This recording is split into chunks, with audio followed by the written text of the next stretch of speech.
Hi again. I'm still filming these drum production videos and I'm still waiting for the GoPro to charge. So here I am again, and I want to cover a topic that's come out very, very recently, and that is the iPhone 7. And I want to talk about it in terms of kind of this exact kind of thing, music production, YouTube production, and kind of the consequences of the new designs. And the interesting thing is, I'm actually recording on my iPhone 6s Plus right now. So this affects me directly. This affects me because I'm using a Rode SmartLav Plus straight into the headphone socket, headphone jack, and recording onto the Rode Rec app. And it's been really useful. We do have separate audio recorders in the studio. We've got separate field recorders, but I find this quite useful because I can just send this over to my Dropbox when it's recorded, and I don't have to fiddle about with things like SD cards and charging batteries, and because I carry this around with me anyway. But this is going to be a little bit of a problem because the new iPhone 7, as I'm sure you're aware, doesn't have a headphone jack, which means it comes with a Lightning to 3.5mm adapter, and I need to find out if it has a microphone input in with that adapter. Because if it does, okay. If it doesn't, that's a kind of a deal breaker for me.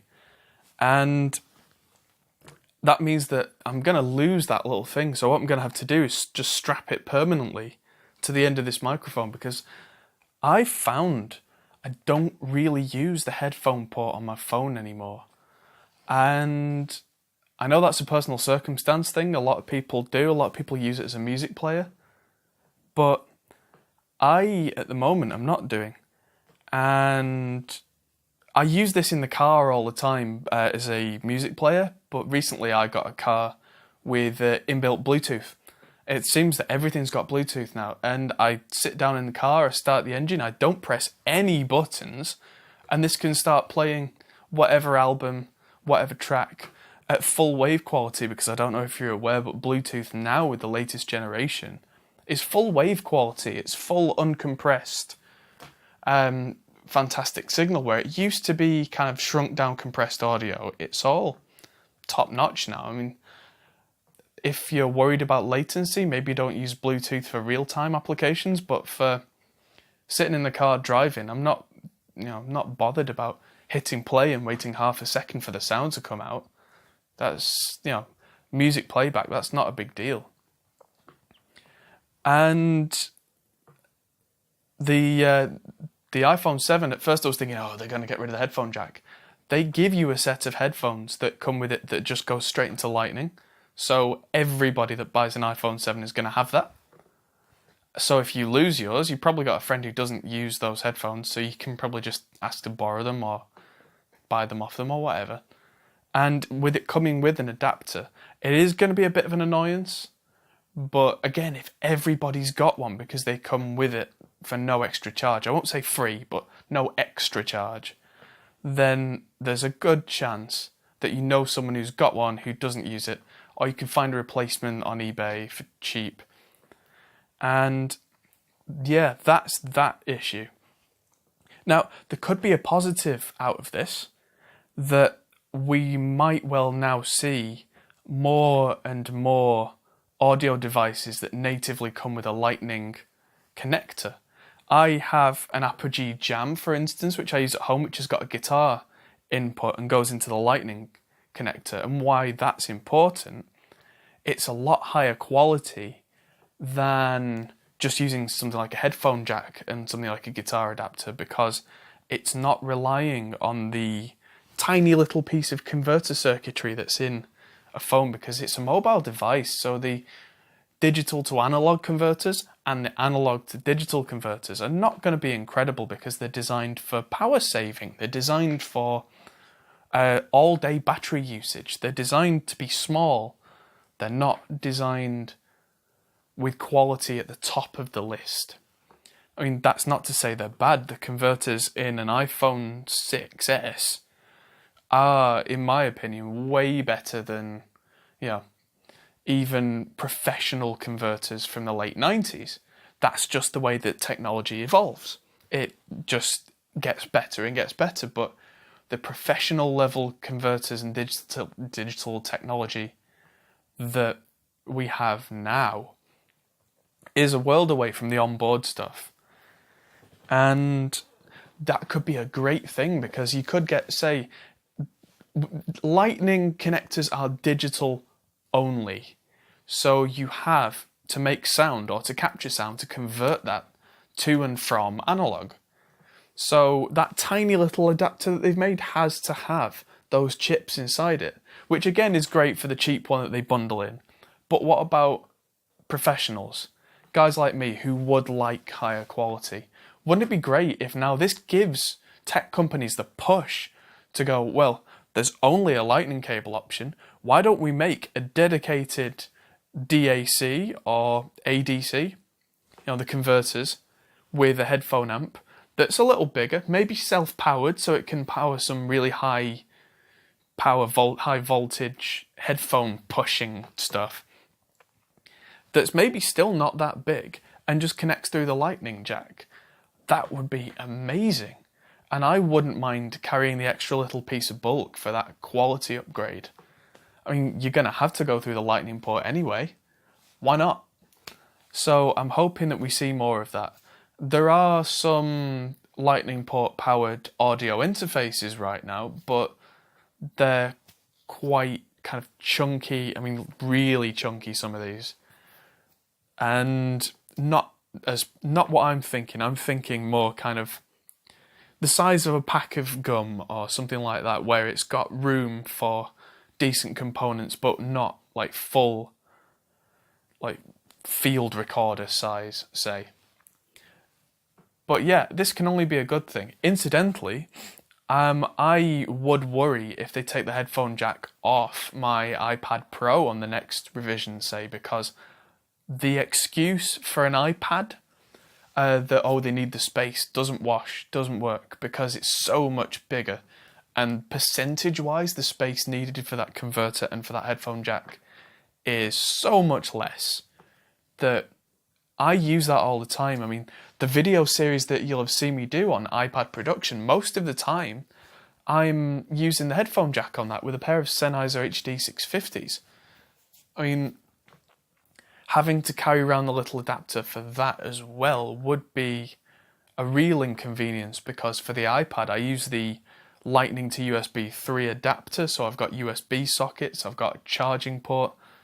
I mean, that's another issue. I've seen some people complaining with the iPhone, I can't charge the phone and listen to music at the same time. But in general, for me, that's not a problem, because if you're using your phone properly, you only tend to charge it overnight when you're not, plugging headphones in. The battery life on phones isn't that bad. And it's got stereo speakers inbuilt. That's a new thing on the iPhone 7, which I'm really quite looking forward to, because it means that I can check mixes, how they would sound on a phone. And now most phones are going to be stereo, because all of the mixes that I do are stereo. And it means that we're not limited to that horrible mono noise anymore. Even when there's no low end, there's no bass, it means that we can get a much clearer picture of how a mix is going to sound translated to people's personal devices, just by sending a mix to a phone and just listening in different orientations. And if it sounds good, I'm much more confident that I can then send that to people now. Because, the iPhone 7's not even out yet, but by, 4 or 5 years down the line, when the iPhone 6 is out of date, everybody is going to have a phone with stereo speakers. And thank goodness for that, because it's been mono hell. This won't excuse mono compatibility problems, because you should still have a mono compatible mix for things like punch and depth and, stereo imaging accuracy, but still, it's going to take an extra piece of stress out. Now, that's kind of the audio side covered, and with the charging thing, I would definitely want to charge an iPad Pro and use the headphone jack. But with the iPhone, I can imagine that Apple will make a Lightning to dual Lightning adapter fairly soon, because the demand will be that high from users as well that you'll be able to get one where it can charge and use the headphones at the same time. Plus, that hopefully could work both ways, that then you could charge something like the Apple Pencil off one of those adapters, because that's been a big annoyance for a lot of people. I can't draw, so I don't use the pencil, but the guys in the office do. And the fact that you can't charge it and the iPad Pro at the same time, considering how long the iPad Pro takes to charge, is not a good idea. It's kind of out of order, frankly. But hopefully they'll sort that out. It looks like Apple are never going to put two connectors in the same phone. I mean, if they've got rid of the headphone jack, citing that they need the space internally, they're not going to put another port in to take that space back. That's just not going to happen. I mean, it's a design philosophy. I mean, they made those iPad Air 12-inch things with one USB-C port and nothing else. And they had the guts to just say, well, that's our product, you'll like it or you don't use it. So I don't use it. But there you go. So moving on to the video capabilities and photo capabilities of this new phone, I'm very excited about this because I use DSLRs. The camera I'm filming on right now is a Blackmagic Production 4K camera, but I can't always have them with me. And I'm quite often in a situation where I don't have that level of gear just with me, and a tripod and, you know, like the right lenses and yada yada yada. Quite often I'll just have my phone with me. And it's a great idea because I'll be getting the 7 Plus. Not because, oh, I've got so much money at it, but I took out a phone contract nearly 12 months ago where the deal was, when the new iPhone comes out, we'll swap it and you just carry on your contract. Great. So that's what I'm going to be doing because that's what I agreed then, and I thought that was a good idea at the time, and hey, despite the whole headphone thing, I'm now kind of bound to go with that. I mean, I could probably not do if I was being really stubborn, but I will. So the cameras, it's got a 7 megapixel front-facing camera. I'm not too bothered about the front camera. I don't really use them. I mean, why? It's a vanity thing. I'm uncomfortable enough being in front of a camera, let alone kind of holding one up and going and doing that kind of thing. I'd much rather use a good lens. Now, it was quite interesting to me that the wide-angle camera in the iPhone 7 now is going to have optical image stabilization on both variants of the phone, and it was an f1.8 28mm lens, which I think from where this camera's just over a meter away from me because I'm on a 14mm lens, and I think that means that you'd have a relatively wide angle, but f1.8 means that you can get quite a lot of low light performance out of it, which is good. And they decided not to crank the number of megapixels up. So I saw a couple of years back Nokia were making 40 megapixel phone, camera.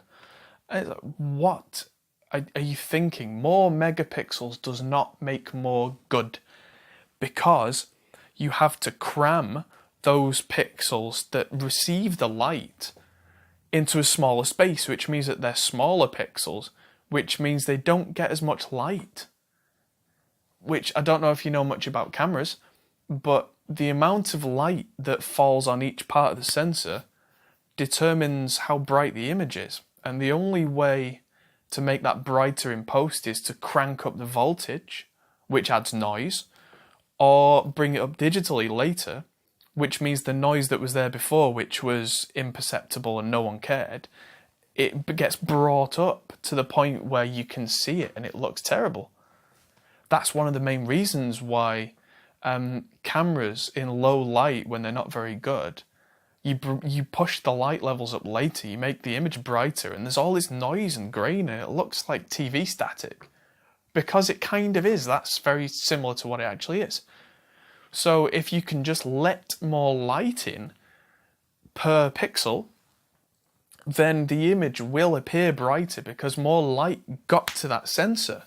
More light managed to make itself known, which means that the sensor can then put a higher number down for how bright it was on that frame in that little piece of the image. And that's what sensors do. They go, it was this bright here, it was this much green, this much blue, this much red, it was this much here, and carries on for 12 megapixel camera 12 million times. And then that's a lot of information, but hey, that's modern processing for you. That then gets translated into something we see on the screen. It's pretty impressive. Now, the video capabilities on an iPhone are okay.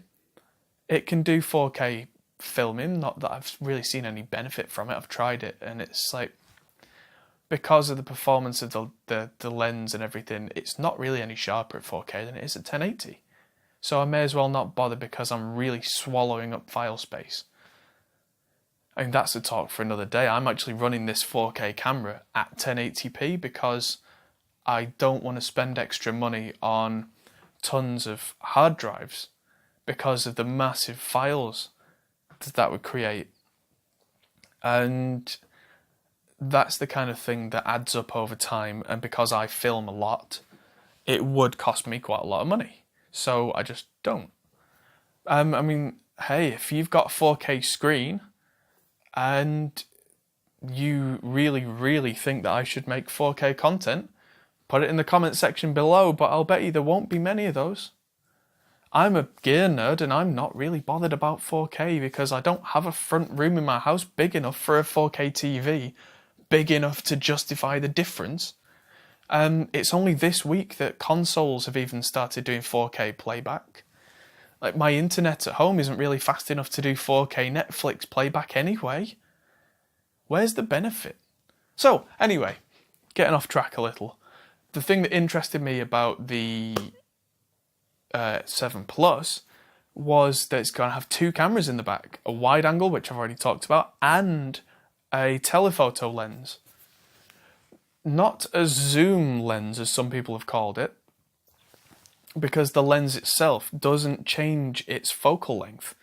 I think it's a 56mm lens, which means it zoomed twice as far in, perceptively, as the wide angle one, which is great because that means that to get a good image that's hitting all of those sensor pixels with a kind of 2x zoom, as they call it, you're not sacrificing anything digitally. And then if you want to keep pushing in, you kind of pinch to zoom. That's a digital zoom. But with it already being twice as kind of focused in on a smaller image, you've got less image loss, which is great. That means that you can get a lot closer into a subject without it suddenly being that horrible, grainy, blurry, low quality crap. Not that I ever zoom with a phone lens anyway. I always just move the phone camera to where the image is most appropriate, but sometimes needs must, so I guess there must be some application for it. Now with photos, that's where I'm really excited because the camera processor, not necessarily the lens, but the processor now can save RAW files, or at least DNG, cinema digital negatives, which means that the quality is so much higher than it's ever been. Because as someone who uses RAW images in photography on a daily basis, if you don't know, the difference between a RAW and a JPEG is worlds apart. So JPEGs were designed for the internet, they were designed for web, they were designed to shrink the file size down so it could fit over an internet connection. And that's worked. Most of the images that you see on the internet now are JPEGs. And what they do is they take a very high quality image from whatever source, and the JPEG system analyzes that image and goes, well, what's the end user going to see? What are they not going to see? What are they not going to care about? Let's get rid of all of that.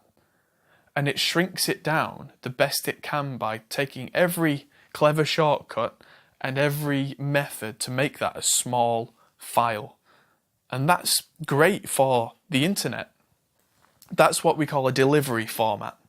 That's where, like with compression in video as well, you go, right, okay, this is now finished. To get it onto the device the user's going to use, let's shrink it right down and take away what they don't need, so that they're not having to carry 20, 30 DVDs to watch one film.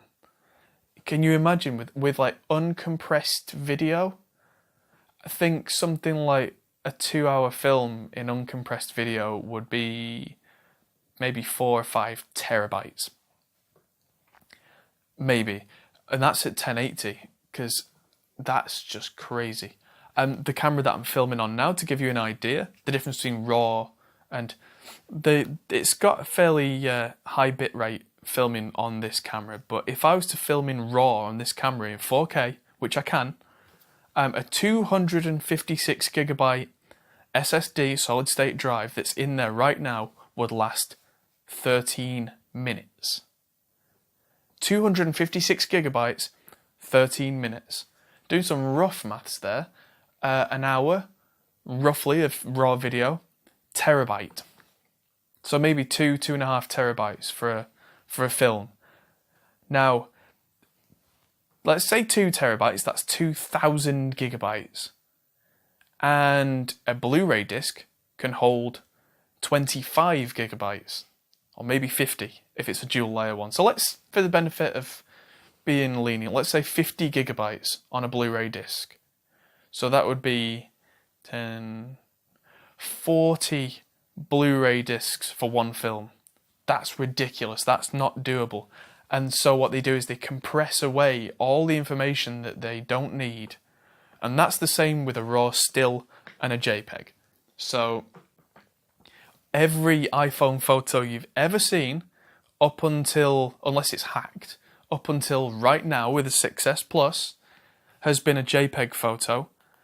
And the thing with that is, if you want to change the color of it later, you're going to start seeing problems. If you want to change the exposure, you're going to start seeing problems, because if, say, that it's a really dark photo and you want to pull detail out of the darkness, tough, because the way that a JPEG works, it goes, oh, that's really dark, you don't need that, let's just make that black.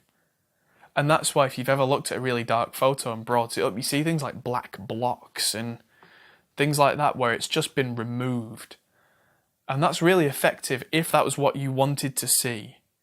So if you post that photo straight from the phone to the internet and don't change anything, and that's how you expected it to look, fine. But a lot of the time I'll take a photo and then afterwards I'll look at it and go, oh, that was a bit blue, or that was a bit orange, or it was really bright or really dark, or... You know, there are so many things you can do with raw image processing that you can't do with a JPEG, and that is going to be invaluable to me. And the fact that apparently they're bringing Adobe Lightroom, which is a raw image processing software, to the iPhone, I'm really quite excited about. It's not going to replace our DSLRs, but... And it's interesting that they said that in the developers conference. Actually, the guy who's presenting the cameras said, don't throw away your DSLRs. And I was like, it's interesting they'd say that. And yeah, I'm really looking forward to that. The screen's brighter, fine. And the battery life is longer, which apparently is because there's 2 extra cores on the processor that use less power, and that's going to be good for me. Because hopefully that means that my battery will last all day, or if I'm caught in a pinch, 2 days. But the high performance stuff isn't going away. And that pretty much covers everything that I am looking forward to and not looking forward to about the new iPhone 7. Hit like if you thought this was useful, or dislike if you thought this was wrong. Please subscribe to the channel. If you've got any opinions about the whole iPhone 7 thing, and I'm sure you will, leave them in the comments section below. I'll try and talk to everybody who's got a genuine opinion, who isn't just being a troll. Thanks for watching, and I hope to see you all again soon.